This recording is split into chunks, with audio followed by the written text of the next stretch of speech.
So, Dani, I know this podcast is about love and relationships, or at least half of it is. Yeah.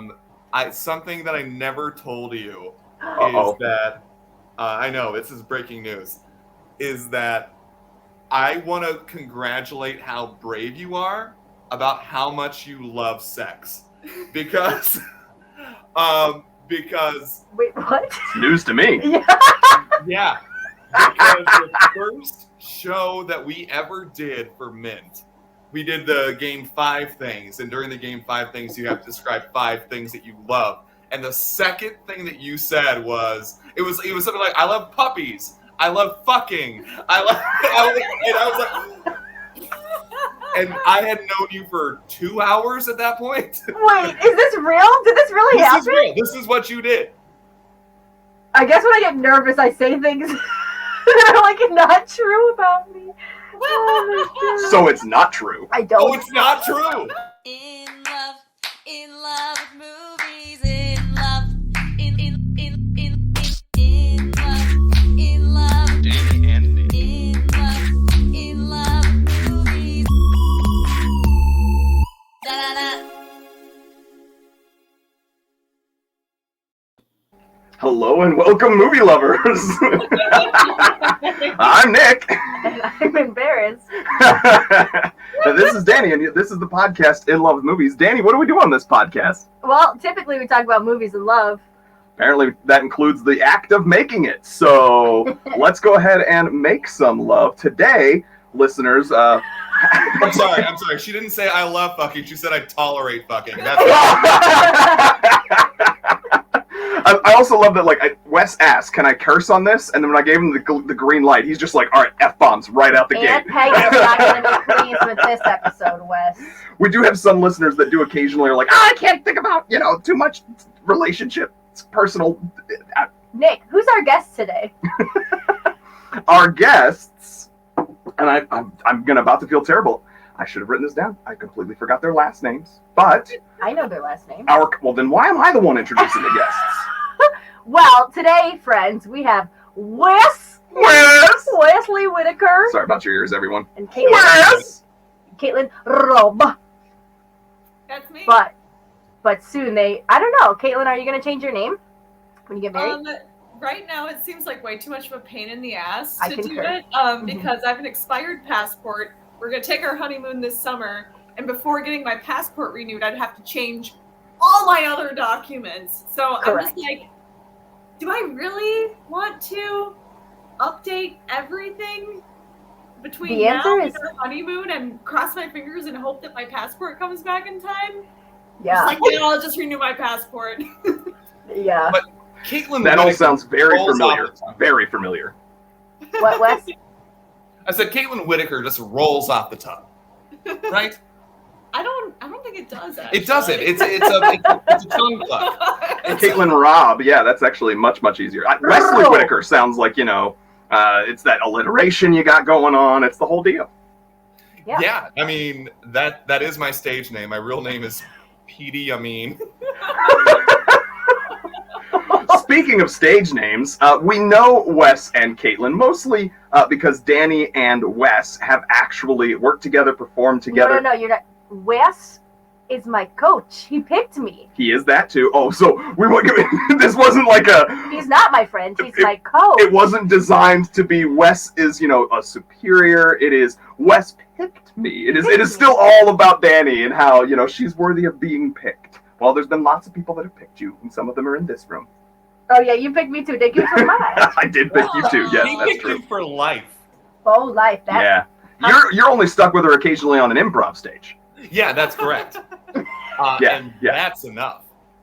Just kidding, Dani. You know I love you. And Wes has picked for life his partner, Caitlin.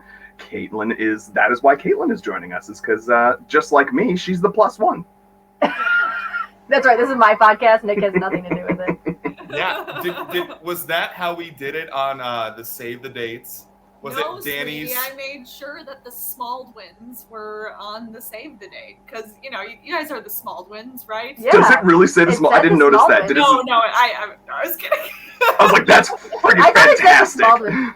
We do get packages addressed to us as the Smaldwins. We have gotten So- letters that way because as long as you get the address correct, I mean they don't know if that's a real name or not, you know. Yeah, exactly. I wanted to say Dani Smith and guest, but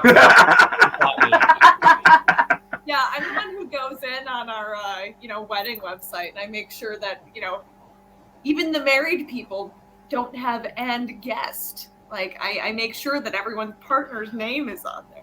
she keeps the trains running on time with the wedding. That's good. That's good. And how goes the wedding planning? Terrible. Thank you for that. That's okay. That's how you'll feel until about the day of the wedding. So Yeah. Until it's over. Yeah, I love how we're spending months planning one day of our life. You can hear our dog in the background. We're spending months planning one day of our goddamn lives, and we don't even have a dress rehearsal. What are we doing? We're spending thousands of dollars on this one day, and we can't run through it at all. We're just performing it the day of for the first and only time. Your emotional support dog. I was going to say the dog is like, there's something wrong. There's something wrong. He's so worked up. Anxiety. I asked Nick if I could yell on this podcast, and he said I encourage it. So Oh, great. It's totally fine. You all's mics are like not, I have to be worried about it so close, but you guys have the computer mic, so it's less of a bother. I see. And for the rest of this podcast, we will not see Wes's face. Wait, is this? So who's our third guest? Priya? What is? This is Priya. This is my dog, Priya. She saw I was getting worked up because of the wedding. So she wanted to check in on me. Oh. And then guest number 4 is Oh, where's she at? Jojo. Where is she? Wes, move your head. What? Wes, you're in the. There we go. There she is. Aw. Jojo is at the couch.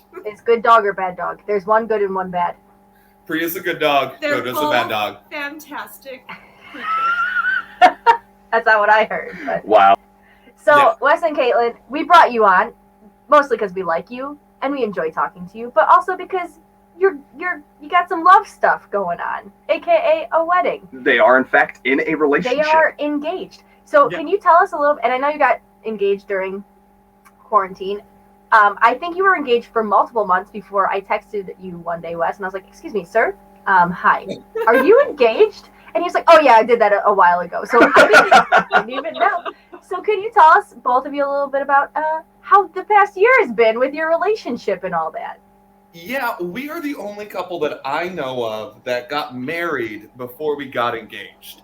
Yep. Oh, So- you're married? Yeah, we actually got our legal paperwork done in April 2020. Do you want to tell them more? It's like My head don't just wanna- exploded. I don't want to talk over you the whole podcast. Just some of it. Just like 80 to And then 90%. Nick will talk over you the rest of the time. Yeah, we'll get it Yeah. covered.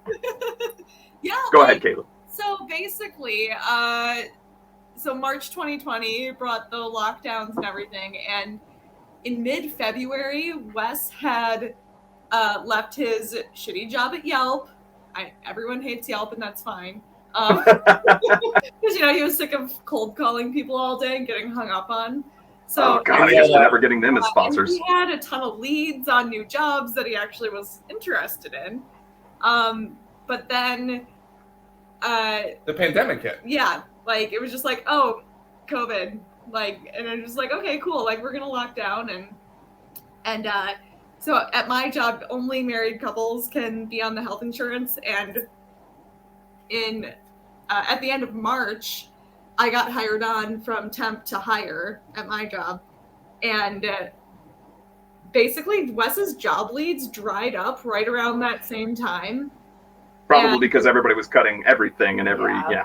yeah. Yeah, like everywhere was going on a hiring freeze until like last Wednesday, probably. I was gonna say, if you asked Recently. them then when Yeah. the hiring freeze took place, it was like this will be a month, at most 3. 26 months later. The only thing I could get was gig work, mostly Instacart. Yeah, so basically I was just like, we gotta get our paperwork done. Like, this is a pandemic and you're gonna be an essential worker. So, like, let's do this. Like, And we had a Zoom meeting with the Cook County clerk. Yeah, and they had apparently never worked a computer before. Because they work for the Cook County clerk. And then that Saturday we went to our friend Steve's house. He'd gotten ordained to like marry another friend like online. So we handed him a clipboard and a 6-pack of warm beer, and he signed a marriage license. Yeah, he wore a t-shirt, athletic shorts, and a back cap. And he signed the marriage license. It was probably the marriage Caitlin has been dreaming of since her childhood. 100%. Yeah. So how did that feel, having to take, even if you sort of, at that point, are relatively confident? You mentioned you had not technically proposed, so you had not been, I don't know, I had did a lot of soul searching before I proposed, and then there wasn't as much for me between the proposal and the wedding. A lot of people ask me in that interim of like, you know, how are you feeling? Are you like, does it change? Are you confident? I was like, no, I did all the thinking before I proposed. You guys found yourself in a situation where it kind of made sense to just like take the leap for sort of practical reasons before you had may or maybe not done that thought. How's that been? Sorry, I don't want to go back too far, but when you said you were soul searching, Dani literally laughed in your face. I'm like, What how was deep that? did you have to search to say, yes, Dani, I want to spend the rest of my life with you? Okay, marriage is scary. All right, it's fine. Yeah, we'll talk about this later. It's the commitment. But this is a really good point, because it's the commitment. We have said before, and my vows, in fact, included, I met you in August, and by Thanksgiving of that year, I was asking my mother if I could have my grandmother's ring, because I knew that I was going to want to propose at some point. Like, I was like, is that still a thing? So I was pretty confident. However, it took another 2 years after that before I actually proposed. And that is you having to not only go from, yeah, I really like this person, they seem like my person, it's hard for me to imagine life without them. But even if it's hard to imagine life without them, it's like, but am I ready to just like totally sign that away? Am I ready to just be completely on board with that idea? And me, I wanted to be completely on board with that idea before I put the ring on your finger. That's fair. And Caitlin, when you have a bachelorette party, the slogan that comes through the most, at least was chanted all night at my bachelorette party, chanting, is same dick forever. So I get it. Do you want to make that commitment? Sure. We have talked before. This is going to really get your Aunt Peggy uncomfortable and other people that do occasionally listen to this. We've talked before, you and I, about I am very attracted to all of your parts. In fact, some of them very specifically, ones that I won't name by name because I worry about people getting vulgar. But you have a very nice one. I very much enjoy it. But even said that, you know, the idea of having to admit to never having another one of those ever again for your entire life, that's hard. So anyways, your voice got progressively higher the longer you went on. It's not uncomfortable at all. Back to our guests, Wes and Caitlin. How long were you We can go back to you. It's fine. How long were you together before March of 2020? Good question. 4 years? 4.5? Let's see, we got together in October 2016. That's correct. Yeah, so that'd be 3.5? Wait. No, it's 4.5. Uh-oh. No, it's 3.5. Carry the one. It's 3.5. Yeah. I'm sorry. I forgot how to subtract and add. It gets confusing when it goes from 20 to 21. What is time anymore? Let's be real. So, did both of you know that, like, this is your person, this is who you want to spend the rest of your life with? Yeah, I was planning on proposing to her on her 30th birthday, but because of everything that she just described, I needed to get health insurance in case I came down with COVID. Sure. So we decided to get married. And then a few months later, we were walking the dogs, we reached on a walk, and I just dropped on one knee, and I had bought a ring, and I proposed to her. And I shouted we were still in lockdown, so I shouted to the neighborhood, "We're getting married!" Aww. 2 people across the street started like whooping and clapping for us. It Oh was really adorable. That is so awesome. That's such Aw. a great story. Yeah. I love that as a proposal story. That is very sweet. I love it. Yeah. And I tried to like think of sweet things to say, and I think all that came out of my mouth was gobbledygook. So, and then it just ended with "marry me."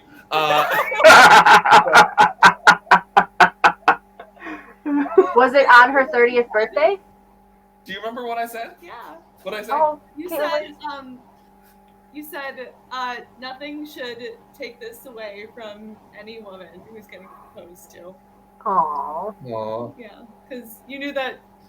Like, I always kind of dreamed of like one of those like cute proposal flash mobs, and I'd always visualize like going to our favorite bar with friends afterward, and like yay, we're engaged, like kind of thing. But obviously that wasn't happening. But there you were in my ring Mm-hmm. and making it special. So.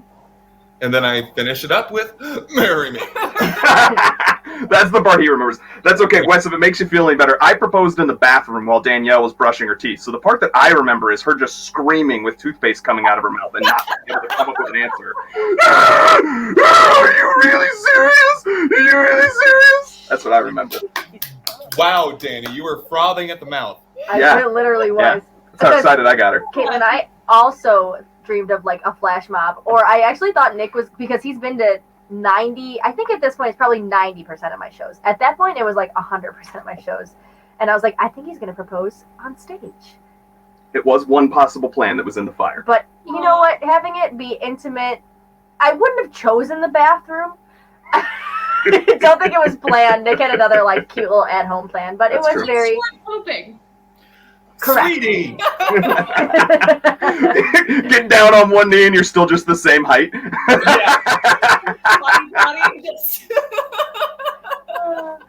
Caitlin, have you turned 30? Yeah. I turned 30 in 2020. So. Okay. So was it on her birthday still, Wes? No. No, Okay. it was about 6 month before. 6 months before. We were already married, so Right. What's the old phrase? The cows were out of the barn. Was that a phrase? It was August, and you'd always told me I was going to do it on my 30th birthday. So I did it a month early. Yeah, so it was August. Well, at that. So I have to ask, so sweetie, your bachelorette party is coming up. What are you Oh. planning on doing for that? Yeah. Oh, he's gonna make her say this on mic. I love it. Yeah. Okay. So I'm from Wisconsin, which this month I'm very embarrassed about. Yeah. To be honest. But my bachelorette party, we're gonna go up to the Dells. Yeah, I love And I have told my best friend here in Chicago that if I don't have a penis straw coming out of my nose at 3 a.m., then we're doing it wrong. Like, I would feel uncomfortable celebrating this in Chicago because I'm afraid that like former coworkers, future bosses, mixtures Police officers. of I'm a little concerned that those people. There will be someone in a police uniform. I can't promise that they'll be a legitimate officer. I actually prefer firefighters. Yes. Caitlin, there's one club in Wisconsin Dells, and it's called Wet. Are you aware of this? Wet with 2 T's. I mean, what a name. What a name. And so listen, I was in Wisconsin Dells early on in my and Nick's relationship, so he wasn't invited. With my brother in like probably 2015. Yeah, and they it's a while had ago. we were staying at the Wilderness, and they're like, "Hey, We're gonna giving stay you in the wilderness. I love the Wilderness," and they're like, "There's this new club opening across the street. We'll give you free tickets." So me and my little brother, went clubbing at Wet with 2 T's, and it's called Wet because not only is it the water park capital of the world, obviously, but like they have showers in the VIP sections of the club where you get wet. I do not recall hearing this part of that story. Yeah, there was a bunch of girls up on a balcony, and they saw my brother, who's a handsome fellow, and they're like, "Ah!" and then just dripping in like water, and it's Wow. wild. So I really hope you go there. I really think you need to go there. That does sound like a time. Da-da-da. You know. Actually, when like the first time I saw Wes, he was on stage doing improv. Much skinnier. Well, I don't think that's necessarily. I'm thinking it has more to do with the charmingness of you on stage, my friend. I think that's the point she's making. He's Like, funny. I He is get good what on I like to call talent boners. Yep. Where like it doesn't necessarily matter what like someone looks like on the outside, really. If they Sure. are a good actor, good musician, really smart. Like I was always that like girl who like fell for like the nerds in school, like in middle school, because they were always like raising their hand and like getting really complicated answers correct. You're like, ooh, you know the Pythagorean theorem? Mm. Ooh. Without naming names, we have had experiences where I think I can say Dani definitely gets the same talent boner. Yeah, I do. Sorry, Wes, I was talking over you. On stage, and I thought he had fantastic stage presence, and he was easily the best improviser up there. And I was just like, to my best friend, I was like, who is that? She's like, oh, that's Wes. You should fuck him. And I was like, Done and done. Da-da-da. What if there's anything else? Is there anything else that the two of you would say, especially, you know, where you're at in your relationship now? We've talked about how things have progressed and changed maybe. In your relationship now, what would you say is sort of the secret to you all staying happy and in a healthy relationship at this time? Communication. I like I know this. it's a lame answer, but it's really the best. yeah. Also, couples therapy. Even though we don't necessarily really need it, it's just nice just to check in every couple weeks with somebody else, and her just to like put us back in the proper alignment, if that makes sense. Sure. Yeah, like, and I think like being like Nick, do you consider yourself like a comedian or an improviser of any? No, in fact, I've been told I'm specifically forbade from doing any kind of You cannot do improvisation. improv. But It's my That's thing. probably because you're not an excruciatingly fucked up person. Okay, Caitlin. I might disagree with you there, but I appreciate the compliment. But like Wes and I met doing improv, where like everybody like wears their like fucked upness like a badge of honor, you know, Yeah. and like. And you know, you hear all the time about like, you know, comedians like getting together and breaking up, and you know, it goes down in flames and whatever. But we like, I don't know, I think that we were both at a point in our lives where we were just like, you know what, like I love you, like we want to like settle down and like make this work. And like I think we were both just like, you know what, like we both got issues, so we need to like work through them together, and you know, it's and like just make sure that we can, you know, be happy and healthy and things like that. So yeah, I think that's great. I mean, Danielle and I try to be very careful not to sound like this podcast is about us telling other people what the secret is to relationships. We're just kind of talking about like what's been working for us or working for our guests. But I would agree with all of what you just said. Not only communication, as much as it sounds cliched, but the idea that like, hey, we are human. Therefore, we are flawed. And like anything in life, I think we want the fairy tale that comes from other forms of pop culture of like, you know, you get to a certain stage and then it's happily ever after, and nothing ever goes wrong again, and people are just perfect from that day forward. And whether it is finding faith or things like that I know I've had experiences with, or finding your partner, it's like you want to think like, oh, we found the person, now we're in love, and we will never have problems in our relationship ever again. yeah. And like, in my honestly, experience, I that's think absolute bullshit. that is probably the most toxic message that we get from Disney. pop culture as a whole. Like I was about to Yeah. start listing things. Oh God, about, yeah. Like pop culture things that give us that idea, but it's everything. Like it's in songs and plays and movies, and like it's yeah. It and you know, when you're like, you know, looking for something that is, you know, that you're like, oh, okay, like this is what it's supposed to look like, right? It's like you know, J-Lo and Matthew McConaughey in The Wedding Planner, and you know, everything's hunky-dory as soon as he leaves his fiance, and you know, and it's great. Yeah, there's a reason why romantic comedies end at the wedding. Right. And like they don't they don't show you the work that has to be put into the relationship after that. Mm-hmm. Yeah. Sure. Yeah, people don't show you the imperfection that is like. Yeah. First of all, I'm with Nick all the time. Holy cow, that's a lot, you know? Yeah. Yeah. I've met him. It's a lot. I am a lot. It is, yes. Yeah. There's a lot of me. I'm a big guy. No, I'm just kidding. And you're with me all the time, and that's a Indeed. lot too. Well, I do think this is a good time for us to maybe move on to our You're right, last you're right. segment before we go on to the movie discussion. Okay. So, Dani, what is our final segment in our love hash? Sure, yeah, Nick, it's called Every time. It's called Closer Through Science. Hashtag Closer Through Science. This is like our 30th episode, everyone. This I always forget what it's called. And it's where we take a peer-reviewed article from this person et al. What is their name? Aaron. Aaron it's et doing al. great so far. And it's a study. Actually, it's seen on a lot of social media where it's just like a bunch of questions where strangers ask to one another, and then they get closer through the end of answering all these questions. So we like to ask you all one question, and we have done this for like 30 episodes, like Nick said. So the questions are getting deeper and deeper. So get ready. Oh, God. In the actual process of the questions, you would normally start easy and then it ease into this. But I actually think there's one here that we haven't asked of anyone yet, and that's going to be perfect, given that I feel like I've already answered it on this podcast. So the vulnerability is going both ways. So here's the question. When did you last cry in front of another person, and when did you last cry by yourself? Oh. Caitlin, you cry every day. So, like, 6 hours ago. When she didn't have her bagel. When the bagel wasn't ready. Your actually bagel don't was cry under every toasted. day. Uh-oh.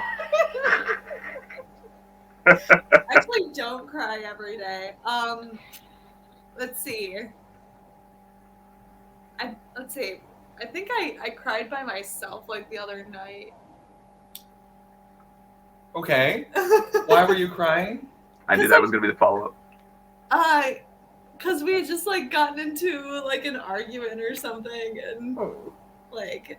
Now I feel like shit. Oh, We've already talked about this, Wes. There's no reason to feel like shit. This is just part of life. It happens. That is exactly the last time I was crying by myself. Really? Yeah, when you came, and then yeah. It's the same instance. It literally was like I was crying by myself, and then she happened to come find me while I was painting some cabinets, crying by myself, and then I cried with her. So anyway, Wes, what is your answer to the question? Well, I'm trying to think of the last time I ugly cried during a movie. I There you go.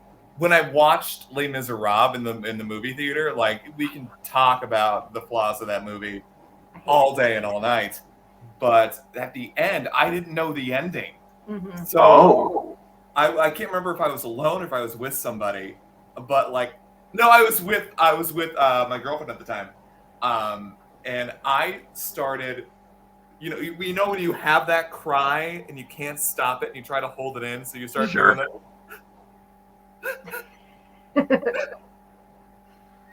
Like I was doing that shit, and tears and snot were streaming down my face. But the not fun answer is probably back when my dad passed away, and that was like over a year ago. Yeah, I can't remember a time that I cried since then. I don't know if you know this, Caitlin. Society has a tendency to make us feel like men are not allowed to cry. Yeah. Oh yes, I'm well aware. Except when we watch Les Miserables, then it's allowed. and Hugh Jackman realizes he's dead. Like that's. We can cry. Spoiler alert. Wow. Jinx. All right. Well, thank you very much, both of you, for sharing and being vulnerable with us on mic. We greatly appreciate that. Yeah. So, we applaud you for it as well. Also, and crying is great, and sometimes you just have to cry to release. it's a very cathartic experience. Much more successful cathartic experience than punching pillows or shooting anything. By the way, that's a study that I've read before. So, with that, though, we are going to go ahead and take a quick break, and then on the other end of the break, we are going to be discussing a movie. And Wes and Caitlin, what movie is it we're going to be discussing again? Doctor Strange! Oh, yeah. I love that you all did the improv thing too, by the way, where you looked each other in the eyes so that you knew how to say it together at the exact That's same correct. moment. That's how you do it. Doctor Strange! Wow, great. We'll be right back. In love with movies. Da da da. And we're back. Welcome back, movie lovers. Thank you for sticking with us through those quick plugs. And now we are all back. I'm Nick. We don't usually say this in the second half. They know who we I thought it are. would be so much fun to mess with people. Okay. So we are going to be talking about what movie, Danny? Doctor Strange. Yes, indeed, Doctor Strange. Great. So Doctor Strange, a little bit of opening credits for anybody who is not familiar with the movie, or some pieces you might not have known. Came out in 2016. Obviously, I think most people know it stars Benedict Cumberbatch. At the time, we kind of pretty much only knew him from Sherlock, as I'm sure most people might have. We've got Chiwetel Ejiofor. I know him from The Martian primarily before this movie, although people might know him from 12 Years a Slave. Rachel McAdams. Rachel McAdams. Obviously, we know her from Mean Girls. Tilda Swinton is kind of like crazy and is just like an awesome actress, and how amazing she is and how she can embody pretty much anything in anyone. But I mostly know her from Constantine. And then anybody who knows Mads Mikkelsen, now sort of award-winning actor. But all of the actors in this, I was impressed by. Like, I was like, oh, this must be awesome. And then I realized all the actors are the people that carry it, because then when you get to the director, it's this person named Scott Derrickson, and nothing against Mr. Derrickson, but I have like nothing that I know that director from. And when I looked at his IMDb, it's like a bunch of horror movie credits that I have just zero experience with. And then the writer is John Spates, I think is how that's pronounced. And I made mental note of the fact that it's very interesting that he apparently was the screenplay writer for Dune, which recently came out, and people may be enjoying that movie still in theaters at the time of this recording. So that's the basic opening credits, the people behind the movie. But now, real quickly, in case you have not seen Doctor Strange, dear listeners, Turn it off. Danny is going to summarize the movie for you all in everyone's favorite segment. It's time for Danny's Dingle. Time for Danny's Dingle. Did you all recognize that voice? No. That is the lovely Ben Bear. A-Bear. I can never. Benny there. Ben Herbert. A fuzzy bear. What? Him. Okay. A fellow improviser A fellow with monster the music. mixtaper. Okay. But so Danny, give us your dingle. Okay. Time. Question mark. Jerk-faced doctor. Poor woman. Don't text and drive. Spiritual realm? Books. Ripped out books. Dormammu. Forward, reverse, forward, reverse. Natural laws? I was going to die here anyways. I don't remember how it ends. How does it end? Wow, literally doesn't remember the ending. Oh, Literally doesn't remember the ending, And then a apparently. cape. The end. Then a cape. The end. Very well done. Thank Very you. well Thank you done. so much. I hope our listeners are even half as entertained by Danny's Dingles as I am. Thank you Or so as- much. I am. So with that, now that everyone's familiar with the movie that we are covering, we'll each share our love stories. We're going to save our guests for last because they are the ones who selected this movie, and therefore I think probably have a more interesting love story than we do. Danny, what is your love story with this movie? Yeah, I have never. Well, Nick watched this movie, I think, when it came out, like after it was out in theaters, and you watched it again, and I fell asleep to it, and I didn't really care. So then the real first time I watched it was last night. Okay, so But watched it I one have time. seen almost every other Marvel movie since. So, like, thank you for making me add this to my collection. Go ahead. Very sweet. I find it funny that the trend continues, by the way. I get to use this podcast as ways to get her to watch movies that she would refuse to watch for me, but if someone else is making us do it. Absolutely. So, my love story isn't that much more interesting. I did see it in theaters. I think it was probably one that I went to alone. If you are listening to this and you are a friend of mine that I went to with it, please forgive me and just say, like, hey, just message me and say, hey, Jerkface, we went and saw that together. Probably started the show place Did you see it icon. with your mom? I hope not.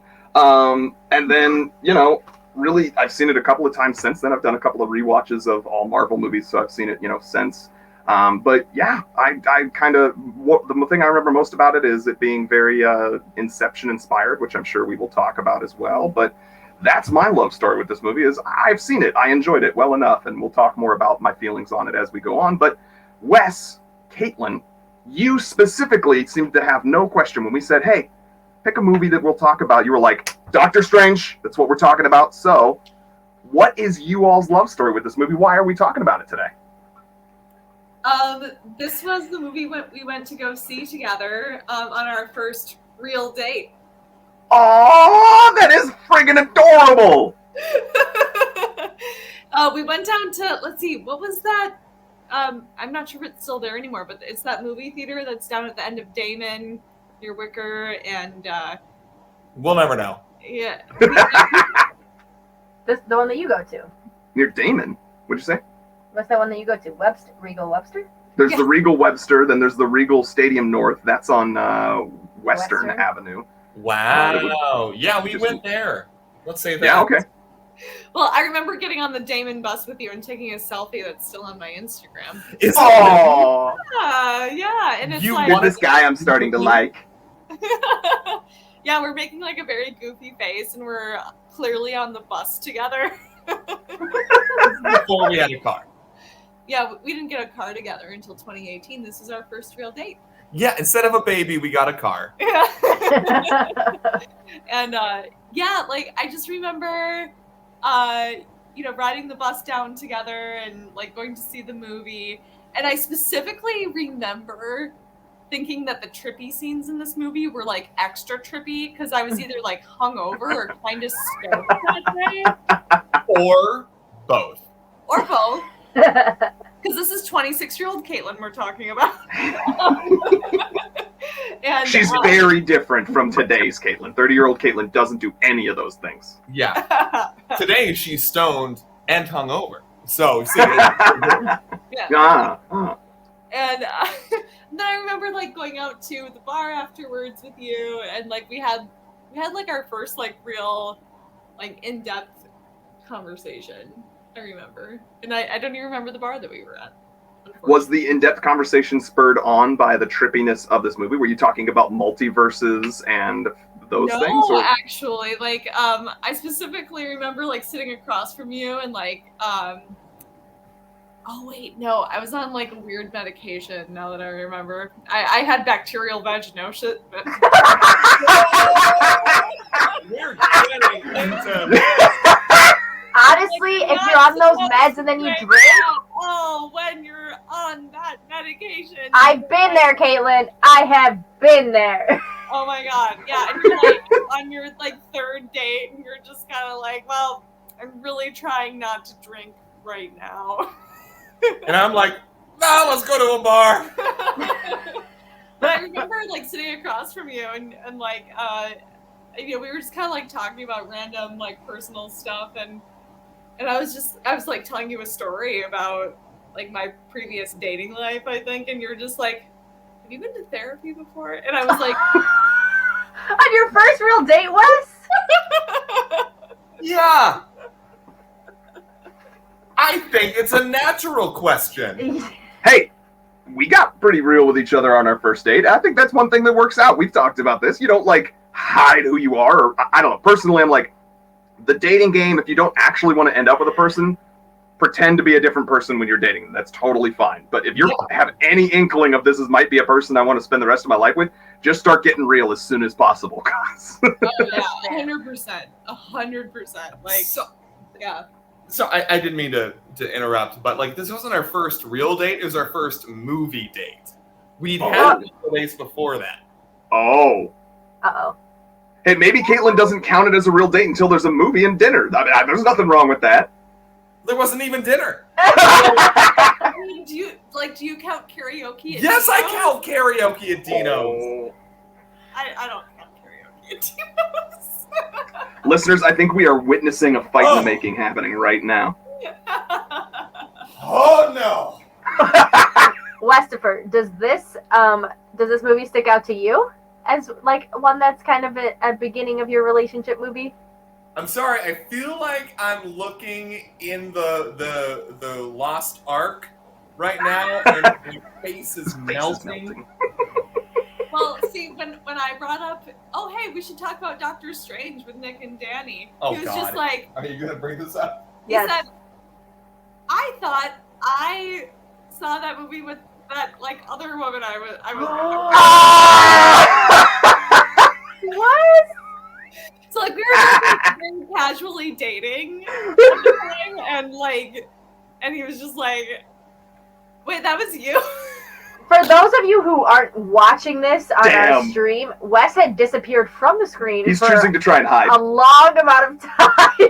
So I'm going to get this straight then. So the reason we're talking about this is because Caitlin remembers this as being a important turning point, the defining moment where you sort of started your relationships and it was your first date. But to Wes, it was just some movie he went to with some other girl that may or may not be the woman he's now married to. Well, when you put it like that, you sound like a dick. If it makes you feel better, Wes, there's definitely been other movies in our lives where I've said to Dani, I was like, didn't you see that with me? And she's like, no. Like, I could have sworn I was with a girl. And she's like, well, timeline-wise, that may have been before we would have been going to movies together, so maybe you did see it with a girl. And I'm like, oh. Yeah. So it happens. Yeah. Well, I'm glad you picked this movie because, like I said, it was one of my missing pieces of the Marvel universe. And it becomes especially critical because whether you like it or not, you're going to be going to see Spider-Man with me. And listeners, this will be released sometime after Spider-Man is already in theaters, so you may already have anything. We may speculate or comment or say things about how we think this will go, since anybody who's seen a trailer for that new Spider-Man movie knows that it deals with things like the multiverse and Doctor Strange is going to be in it. So just know that, if we say something that sounds silly and you're thinking to yourself, you dummies, that's not what ended up happening. Just know that we haven't seen it yet, so we have no thoughts or feelings. But, so what are you all's memories of this movie, and aside from not knowing who we saw it with? I just want to comment on the whole Spider-Man thing because I want to tell this story really quick. Story. I was so excited about the new Spider-Man trailer that I'm sorry to date this podcast, but I was so excited. I watched the trailer like 3 or 4 times, and I was like, Caitlin, you have to watch this trailer. Mm-hmm. I'm so excited about this movie. Yeah, but okay, we had just seen the Eternals on Sunday, and we were sitting down to rewatch Doctor Strange. Yeah, I don't know what that has to do with anything. We are gonna watch this awesome trailer, and I showed it to her, and again, this is like 2.5 minutes of her life. She could not have cared less. I'm with you, Caitlin. I watched it through a mirror as I was putting my makeup on, and Nick was like screaming. It was a trailer that, like, I normally watch a lot of things just on my phone, YouTube, whatever. I literally was like, I'm going to stop to watch this on a television because I am so excited about it, and I wanted to share it with my wife, so I did it while she was getting ready in the morning. Yes. And yes, I was freaking out, and she's just like, okay, as she continues to apply her eyeliner or whatever. Okay, I don't wear eyeliner. But anyway. I hear you, Nick. I just wanted to share my excitement. I very rarely get excited about anything. I'm 36 years old. Life has nothing else to give me. I'm going to share this with my wife. She could not care less. Yeah, so I guess this movie is going to be a big deal into the next movie, whatever. So let's talk about the movie. Where do we start? So I don't know about you all, but I think we could start with the fact that, because I will say, I don't know if this has to do with how we were watching it or if it is the movie is getting old and getting dated, because it is now 5 years old. I think you know where I'm going. Danielle and I both at different times turned to each other and kind of said, wow, the CG doesn't really hold up. It's pretty bad. At least when we saw it now. When the worlds are folding on each other, I think it's stuff like that. Cartoony Yeah, you can see the edges. Now, I will say, I have watched it again.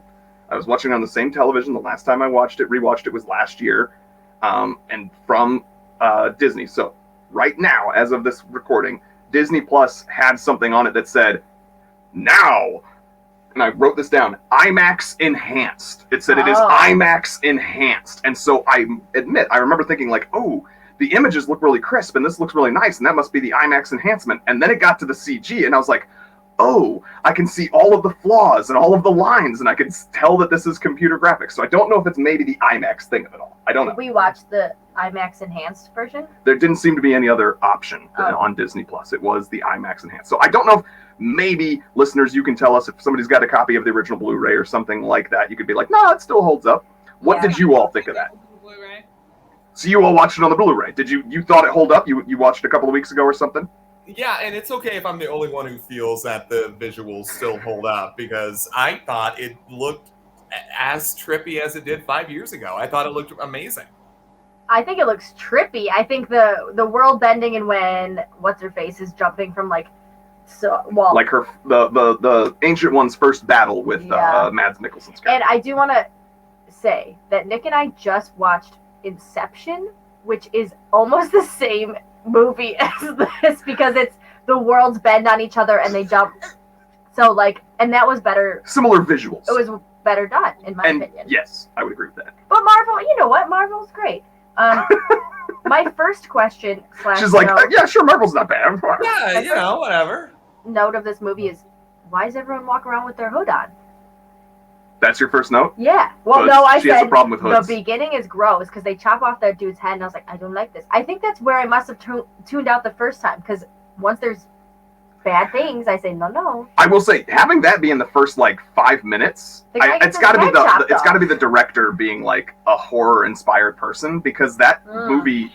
That moment implies a tone for this movie that does not carry through the rest of the movie. Like it is not something that has any kind of decapitations going forward. So definitely not.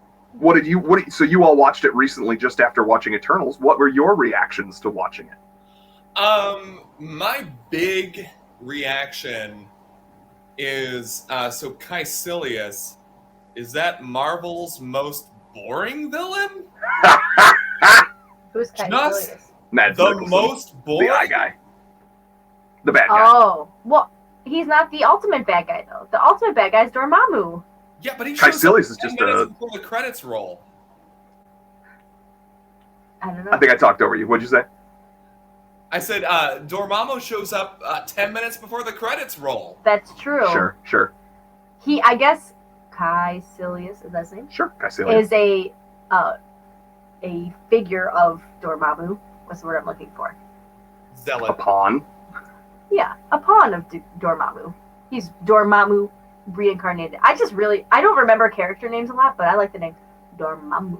Interesting. Dormammu.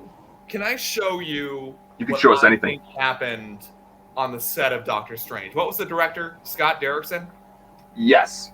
Okay, so Scott Derrickson walks up to Mads Mikkelsen, like, Mads, Mickey, baby, what you're doing, we love it. Can you give us just a little bit more?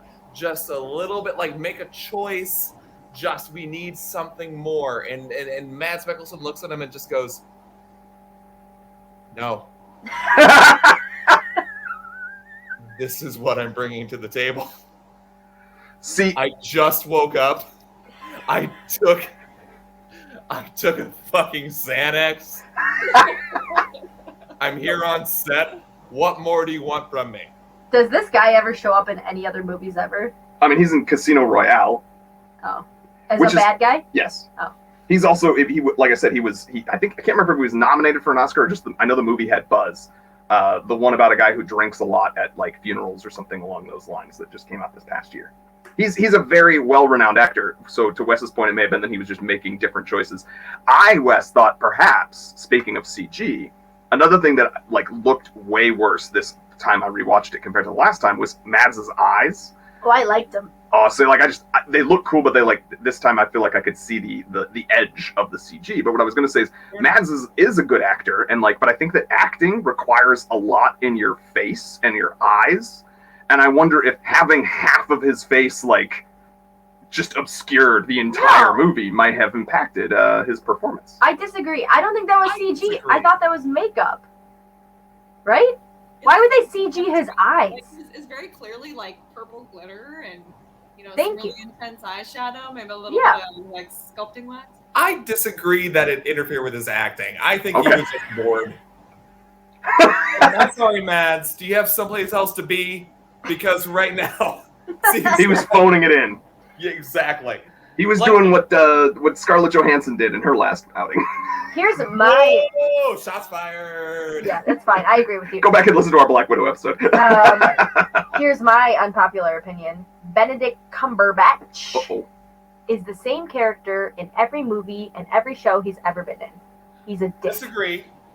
This time, he has an American accent. Well, when he played Alan Turing, I think that it was slightly different. Like he It was still, dialed up. Yeah, like he was still like highly arrogant and antisocial and very intelligent. But yeah, he was basically dialed up Doctor Strange. Yeah. Or dialed up Sherlock.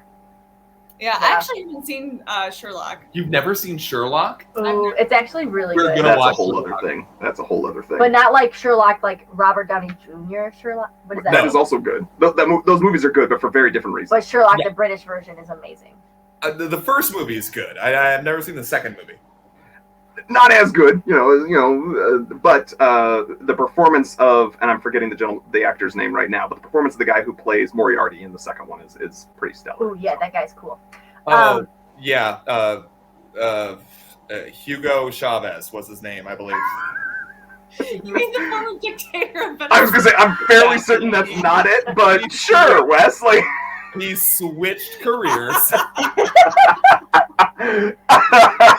So here's my question, going back to what I just said about Benedict Cumberbatch playing the same characters. Though he is a brilliant actor, I feel like that's just his personality and that's who he is. Why do you think they gave him an American accent in this movie? Why couldn't he just be British?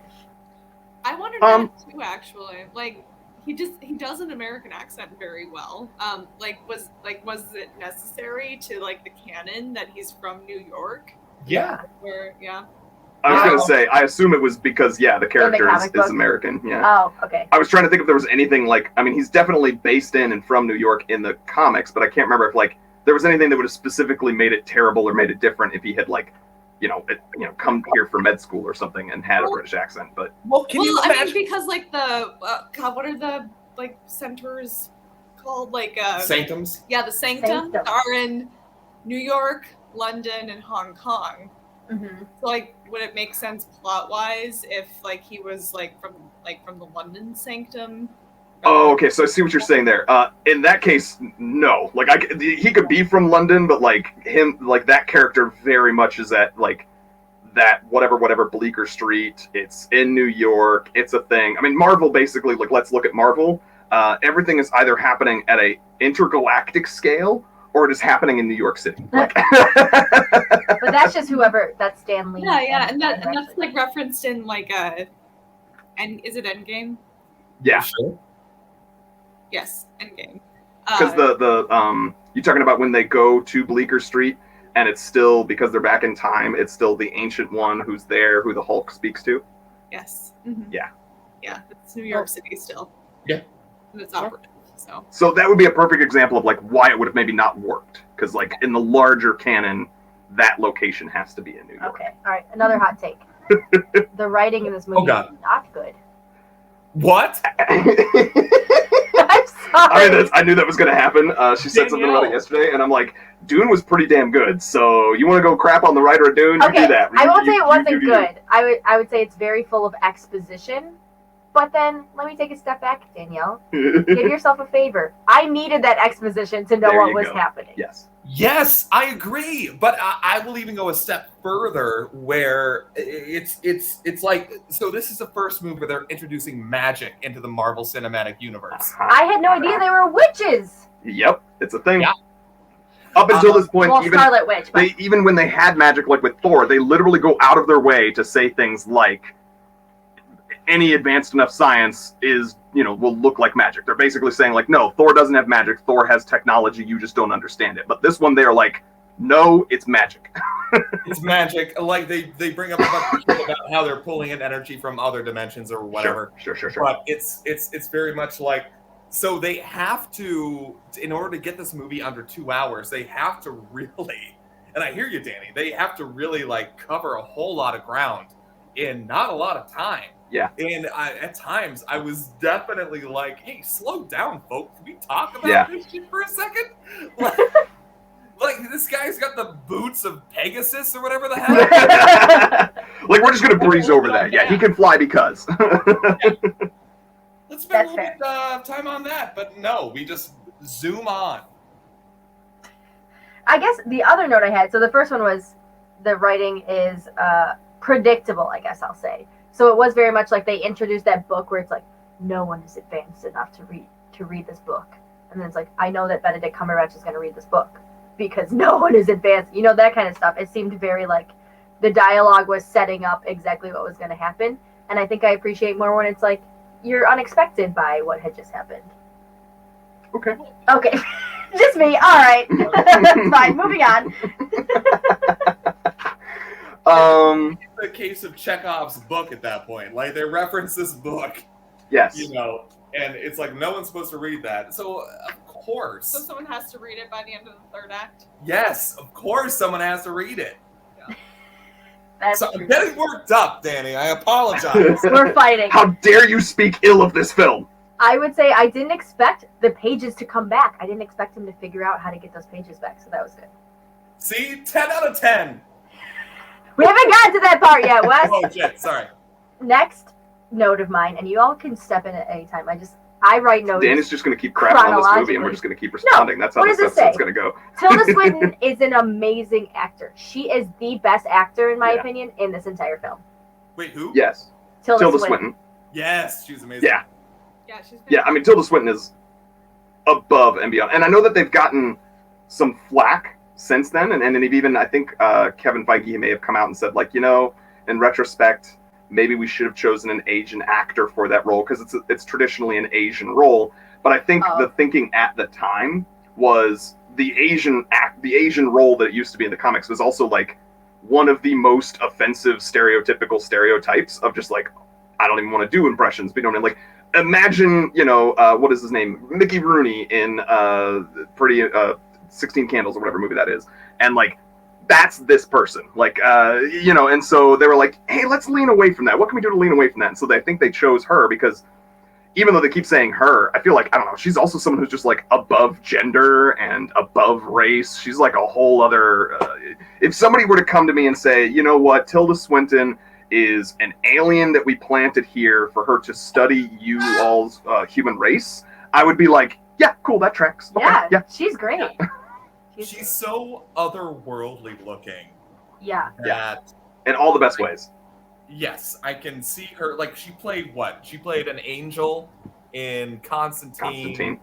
She played the Ancient One in this. I'm just like, has she ever played, like, a romantic lead? Or... I don't think. I think the closest to a romantic lead that I can think of is the movie The Beach, which I remember her being in, where she was like the head of the like colony or whatever on the beach and plays people against each other. Does she ever have long hair? I don't think so. Like it was to her like jawline in that movie, if I remember correctly, but that's the same in Constantine. I don't know if I've ever seen her with like long hair. Also, good for a leading woman to be bald, sure, wear no makeup, and still just like be like, yeah, I'm a badass. I'm gonna run this movie. Also, did you know that Conan O'Brien gets the most related to or compared to Tilda Swinton? I did not know that, but now that you mentioned it, I can see it. Here, similar enough bone structure. Rachel McAdams drastically underused in this movie. I agree. Yeah. She just basically reacts to whenever Doctor Strange like barges into the hospital. She's like, "Oh, how can I help you, sir?" I wanted more out of her, and then she is never seen again in the MCU. Yeah, I feel like this is definitely one of those times because it was early enough in the MCU that it was still sort of like, oh, well, if you get one of these roles, you're probably going to be signed on later for, you know, the sequels and everything along those lines. And I wonder if she like kind of, you know, was willing to take the smaller role because that character, has the potential to be like a love interest going forward. And then, they clearly were just like, nah, never mind. We're not going to do that. Well, isn't there a second movie coming out? There is Doctor Multiverse Strange and the of Multiverse of Madness. So is she in that? We don't know yet. You're right, I don't know. She could be in it. That is accurate. I doubt it. just knowing like where they're taking things with the Eternals and seeing what they're doing with the multiverse and Spider-Man, I would admittedly be shocked. I'll tell you the other thing though that I've been kind of sad because, and maybe it's just because it will happen, but it's been so long since we had a Doctor Strange sequel. I wrote down, I was like, man, I'm really sad they haven't done a sequel yet because they set up Chiwetel Ejiofor's character, Mordo, to be a real cool foil for Doctor Strange. Sorry, I hope listeners can't hear our cats attacking each other in the studio right now. In the studio. In our office. But they have that great mid-credit scene with him, or post-credits, and it's like, oh, this is going to be so cool, and he's going to be a great, and then, nope, nothing, ever, nope. And we know at least 5 years have passed in the MCU, so he's presumably just been wandering around killing people who have like disgraced magic or whatever the hell, because the bill comes due. Right. And kind of makes you be like, if it hasn't come up and been, noticed by Doctor Strange, then he's kind of not doing his job. Like, he apparently immediately noticed when Loki was around, and he says in, Thor 3, he's like, I keep, tabs on people, and it's like, well, clearly you don't, because you're like best friend who's going around killing magic folk. You haven't done anything about it yet. That's too much connections. Okay, Caitlin, I got a question for you. Dani's lost in canon. She's going to change the direction of the talk. My next Sorry, we were nerding out too much, so now... Yeah, go away. My next note is very trippy. Caitlin, you mentioned the trippy scenes. Do you want to talk about how like that is something that you remembered, or like do you like it? Do you not like it? I do like it personally. I think that having totally unrealistic visuals like that can be really effective in a movie, especially like this one. Like between the that first one where Doctor Strange gets like catapulted into like the mirror dimension or whatever Tilda Swinton's trying to show him, and he's just like, what did you put in that tea? Was that LSD? Was that mushrooms? Like, what was it? And she's like, it's just tea. It's like, and it's the mirror dimension. So yeah, I think that's a really effective device to all of a sudden totally change the visuals. Can we pause and edit this out later? I just got an email where I was offered a paid position at a bar downtown where I basically just like host people and get them to play games. It's called the Games Master position. It's gonna be like a fun second gig I can do like a few times a week. What? So, that's exciting. What place? It's called Ace Bounce, or I fucking love Ace Bounce. Congratulations. Wow. That's awesome. Thank you. I'm gonna be working there $35 an hour, baby. Just like walking up to people and like encouraging them to play. You know what I mean? Like that's all. Encouraging them to play ping pong? Yeah, well, apparently I'm going to be at Flight Club, which is a darts bar. That's right above. Yep, that's right by my room. Okay. Yeah. So I just got that email. That's why I got very excited. Anyway. That's amazing. Congratulations. Thank you. Oh my God. And we will be visiting you at Flight Club. That's awesome. Yeah. Anyway, sorry. Let's go back. It's okay. You only interrupted your wife in the middle of her talking about her favorite parts of this movie. It's no big deal. Yeah. So I agree that the trippy part I think I was thinking about is when they're introducing the multiverse, whatever you call it. And I think I agree with you, Caitlin, that like that's where it's needed. Is like there's so many things out there that we don't even understand that we don't know. And then I wrote later, like they show you the dark world or dark web. That does not dark seem dimension. Like, sorry, what's it called? The dark dimension. Do you mean like where Dormammu is? Dormammu? Yeah, I would never want to live there. And it's so weird to me that that's that guy's goal. He's like, yeah, we need to bring Earth into that dark dimension. I was going to say, I don't think anyone besides Mads Mikkelsen and his followers are interested in it so either. Strange to me. You get What? eternal life, and you get like really cool glitter bags under your eyes. What is the goal for them?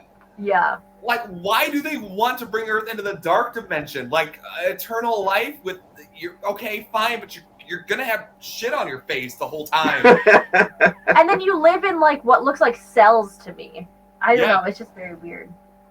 Yeah, I feel like yeah, I mean, it'd be hard to get used to feeling like you're tripping the entire time, because that's kind of what it looks like. Yeah. Now, speaking of the dark dimension, didn't Benedict Cumberbatch also play Dormammu? He did? He might have. I don't know that for sure, but I know he voiced Smaug, so I mean, it wouldn't surprise me. Does Not the same. that have any correlation to this movie? I mean, The Hobbit. It's the big bad in The Hobbit, and so it's I know that he does voice work sometimes. I could see that because his face actually was very square in the same way that Benedict Cumberbatch's face is square. So I think Interesting. that could be correct. Let's go ahead and say yes. I'm looking it up right now. Great. Other things I like from this movie, I like when they make cool names of things that I want. Por ejemplo, the sling ring. That was very cool. A sling ring. Another note I had. We're just going through random notes Yeah. now. Benedict Cumberbatch. What's his name? Oh, Dr. Strange. He learned to read real quick, huh? Like, Yeah. that language wasn't even real, and he's just like, Talking about Sanskrit? that was not Sanskrit, was it? Which language? Oh, What's at in the least- books? At least a few of the books were written in Sanskrit. That's the only language that they mention. I think. Yeah, because he goes to see Wong, and he's like, "Do you read Sanskrit?" And then he says and jokes, "I'm fluent in Google Translate." But I think you're Oh, I also to missed that believe part. that he is such a very intelligent person and such a focused, dedicated individual that he attacked it the same way that he attacked like studying for med school, which is to say, he kept doing it until he, I mean, the fact that he learns how to do astral projections specifically clearly so that he can sleep, so his physical body is resting while his astral projection is still reading a book and still learning stuff. Like, so he just never stops reading 24 hours a day. I bet you wish you had that when you were in med school. Yes, Nick's getting his PhD right now. I very much wish that was a thing I could do. Now, Doctor Strange. Now, getting strange is a euphemism for having sex or a vagina. Do you think that, do you think that has anything to do with this movie at all? I think he probably had sex with Christine. No? Christine? Christine. Christine. So she was getting strange. She was getting strange. Doctor Strange. Hell yeah. Doctor. Do we think? Okay, that was one of my questions though, Wes. Is like, what was their relationship before? Because obviously she named the rule of like can't date at the workplace after him. So they dated. It didn't go well because he's a self-righteous prick. He also owns a watch that has an inscription that from her. So they were serious. But then she's such, again, underappreciated Rachel McAdams. Hell yeah. She's such a great character that she's like, I'm not going to hold this against you. And she still saves his life multiple times. Yeah, when he comes, like, he disappears for a year, she ghosts him, doesn't answer an email, and when he comes barging in looking like a crazy person, she still saves his life. Yeah. She's basically a way better human being than he or many people deserve. I would like a Christine reboot. A Christine reboot? Yes. Well, in that case, you could, if you wanted to, have a very unhappy Christine reboot and watch the series What If, where one of the episodes is all about a version of reality where the two of them do not split up. They are still together. They are romantically involved. Oh. But she dies. And then he can't do anything to stop it. He, instead of like losing his hands, the thing that teaches him to go learn magic is to try to save her life. And then he figures out how to save her life. And then he keeps winding time back and just no matter what he does. So the dude goes crazy. Isn't that fun? So we basically just spoiled the whole episode for you. That's pretty much it. Yeah, now you want to go watch it, right? Yeah. Great. Yes, absolutely. The cape. The cape is I remember My thinking this when I favorite first watched it. The cape is my favorite part of this whole movie. I love the Yeah, cape. like- The cape had a character. Yeah, and I think that's interesting because I feel like in the Marvel movies after Doctor Strange, the cape is not a character anymore. He's a garment that Doctor Strange uses, but in this one, the cape is totally a character and has a personality and motivation and everything. Now, you classified the cape as a he. Ooh. Are we gendering the cape? It. She. They. They. Let's go with they. That seems like the safest bet. Yeah. I didn't realize the cape. I could be wrong. The cape is his relic, right? Yes. I didn't get that till last night when I was sleeping, and I was like, oh. She wakes up in the middle of the night. Wait a second, because there's that one throwaway line where it's like, your relic will find you. I thought he was just going to get a fire stick, like the other guy. But he got a cool-ass cape! He did get a cool-ass cape. And the cape is almost like a really protective golden retriever or he something. Wipes away his tears! Yeah!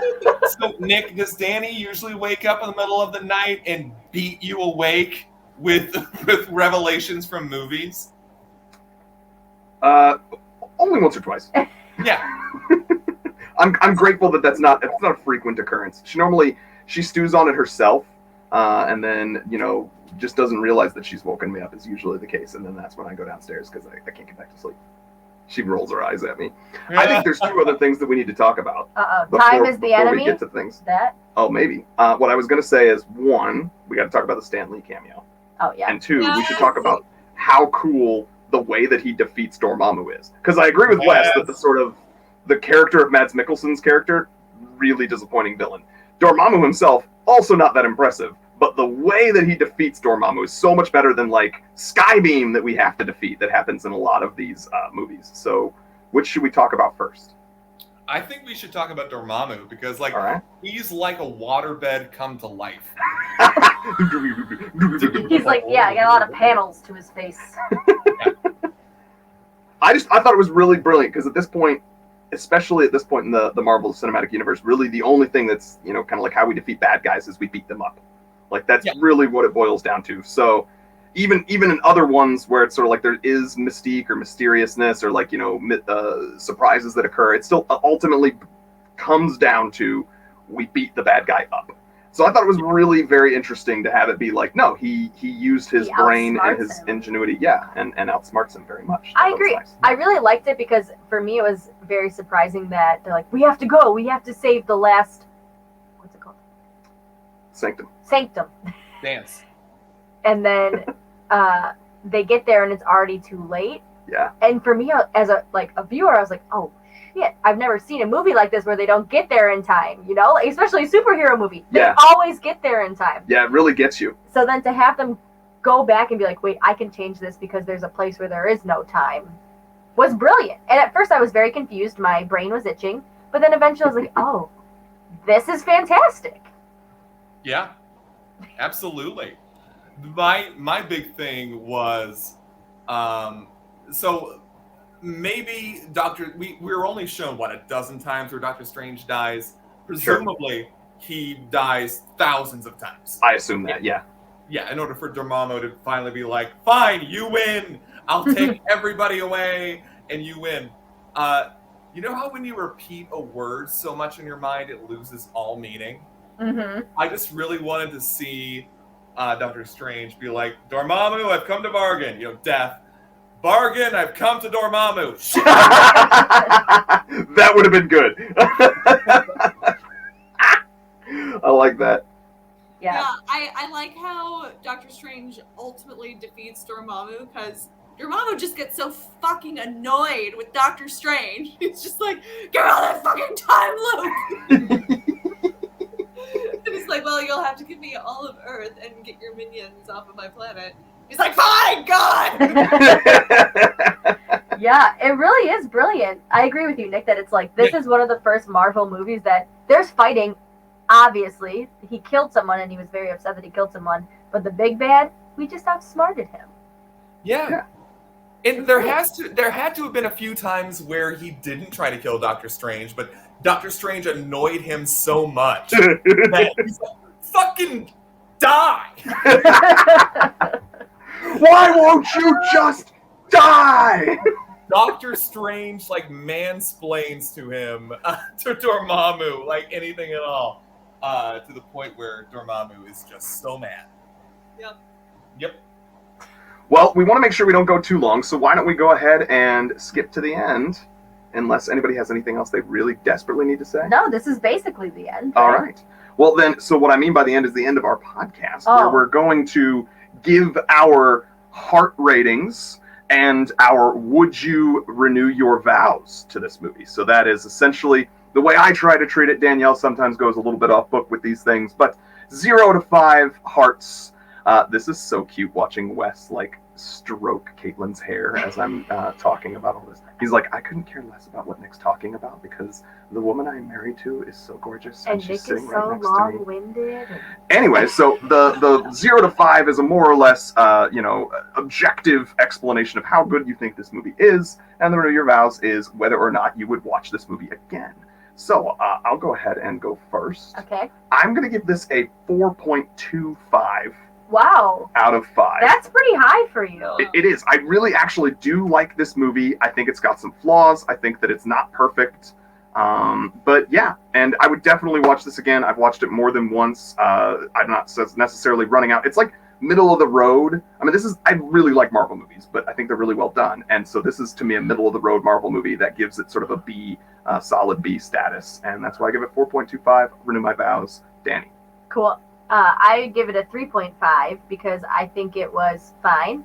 I will say it was a new take on the Marvel movie. I'm really over punchy, fighty. Uh-oh, we might die, JK. So that was not like this. So don't watch Eternals. But I don't love Doctor Strange as a character. And it's not anyone's fault. It's the way that the comic book was written. So, I just don't like him. He's a jerk. Fair enough. Will I watch it again? Will I renew my vows? For sure. Whatever. It's Marvel. Those things always come on in our house, so I have no choice. So I'm not actively renewing my vows, Dani says. I'll see the second one for sure. All right, so I'm actually really on board with Dani's explanation of this movie because Marvel is always going to be a thing that is on my bookshelf, on my TV. Mm-hmm. It's the date night that we do whenever a Marvel movie is in theaters. Yep. So you say that like there's something wrong with all of this. Yeah, I know, right? I'm waiting for the but. Well, but yeah, I like the I like the way that it fits into the rest of the Marvel universe. I like that it's unique in certain ways with the time warping and the kaleidoscope effects and the very specific ways that the character develops. So yeah, I think Dani's spot on with 3.5. Yes. Go ahead. I was gonna say you're renewing your vows just because it is part of life now. It is yes, the Marvel universe is part of life. You're not renewing your vows. Your vows are being renewed for you, is what you're both saying. I get you. Okay, yeah, okay. Yep. Wes, what are your thoughts? So Dani and Nick, something you need to know about me is I am so far up Marvel's ass that I'm still gonna give this movie a 4.5 out of 5. Love it. Because Love it. This is, while it may be nearer to the middle of my favorite Marvel movies, it's still above the middle. Why are you laughing? It's above the median, and let's be honest, the median is poor. Good for you are 5.5. 6.5 out of 5. Yeah. Dani may have given 5,000 out of 5 before. That may have actually happened. So. Wes needs to manage the Marvel version of We Rate Dogs on Twitter. Anyway, 73 out of 5. 12 out of 10 would pet again. God damn it. So a 4.5 for Wes. A 4.5 for Wes, and I presume that means you would renew your vows. Are you going to go watch this right after we get off the mic? Yes! Because this movie introduces a whole different side of the Marvel universe and a whole different set of powers, and it did it well. Yes, it was exposition heavy. Yes, Rachel McAdams is underwritten. Yes, Mads Mikkelsen foamed it in. But it's Marvel! People loved it. Yeah, Yes, I will renew. I will marry Doctor Strange. Oh, that is the new theme of your wedding. I'm so sorry. Well, I don't think we can end on a better note than that excitement and passion. So, listeners say, Wes, Caitlin, do you have anything to plug? Follow Monster Mixtape on Facebook and Instagram. That's all I have to plug. Yeah, and I was involved with the writing process with a entertainment piece. That's working in production, but on Be People Devising Ensemble, we will be having a devised piece performance, hopefully in the near future.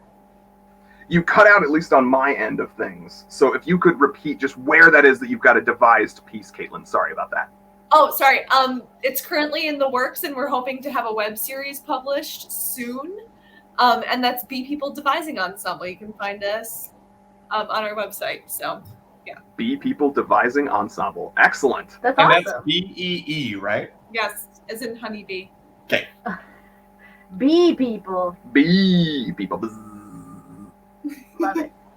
Thank you very much. Sorry. It's on Twitter, Instagram, all those things at In Love with Movies. That's it. In with a love with. I'm shaking my head just because get to the point. She we're says. about to tell you all of our handles. Okay, well then I'll just get to. I love you, Dani, Oh, okay. I love you, Nick. and we love you, Wes and Caitlin, and we love you, movie lovers. Thank you for listening to us. Bye bye. Bye-bye. Bye. Follow us on Twitter at the letter N, Love with Movies, on Facebook at facebook.com/withmoviesandlove, and on Instagram and TikTok at inlove_with-movies. You can email us at withmoviesinlove, that's all one word, withmoviesinlove@gmail.com, to share your own love stories with us, suggest future love topics that you might want to hear us discuss, or just to say, hey, we like to hear from you. Hey. All original music written and performed by Danny Smith, with our theme song remixed by Paul Brandt. And this whole podcast was produced and edited by my lovely husband, Nicholas Baldwin. Special thank you to Ben Abear for Danny's Dingle and Nick Stretchberry for our website and podcast art. We did